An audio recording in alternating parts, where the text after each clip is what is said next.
ಇಗ್ನೇಶ್ John ಪೆಡರ್ಸ್ಕಿ ಪ್ರಸಿದ್ಧ piano ವಾದಕ.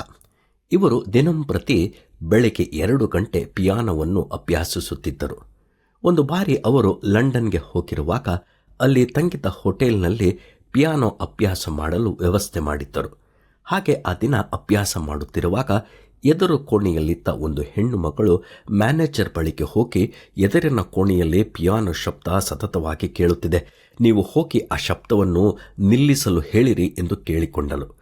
ಅದಕ್ಕೆ ಆ ಮ್ಯಾನೇಜರ್, ಅದು ಸಾಧ್ಯವೇ ಇಲ್ಲ, ಅದು ಯಾವ ಸಾಧಾರಣ ಹುಡುಗರು ಮಾಡುವ ಶಬ್ದವಲ್ಲ, ಅದು ಪ್ರಖ್ಯಾತ ಪಿಯಾನೋ ವಾದಕರು ಮಾಡುತ್ತಿರುವ ಅಭ್ಯಾಸ ಎಂದು ಹೇಳಿದನು. ಸ್ವಲ್ಪ ಸಮಯ ಶಾಂತವಾಗಿದ್ದ ಆ ಹುಡುಗಿ, ನಿಜವಾಗಿಯೂ ಅದು ಅವರೇನಾ ಎಂದು ಕೇಳಿದಳು. ಅದಕ್ಕೆ ಅವರು, ಹೌದು, ಖಂಡಿತವಾಗಿಯೂ ಅವರೇ ಅಂದರು.